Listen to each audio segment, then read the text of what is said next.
Now, I'll tell you what God will do. And this is why prayer is so powerful.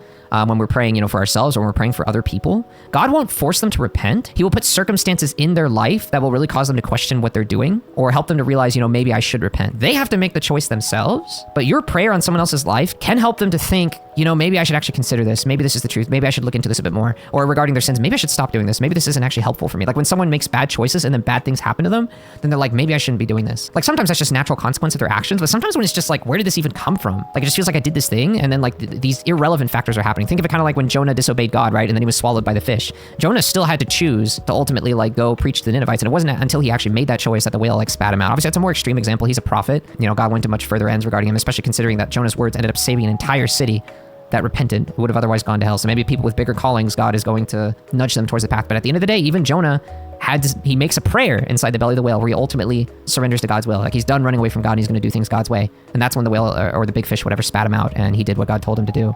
So God won't force you to choose things, but he will allow things to happen to you that will really make you question if what you're doing is wrong. But here's the thing. You're not forced to choose the right path. Look at the Pharisees. Even the religious leaders in Jesus' day who had Jesus crucified, even after having him crucified, they could have still repented. And the apostles, like they brought the message of like Jesus Christ and the resurrection and salvation through Jesus. And the Pharisees could have still accepted, but they still rejected it. They persecuted the Jews. They attacked them. They hated them. I mean, at the end of the day, we still have to make the choice. Like just because God knows what's going to happen doesn't mean that he makes it happen.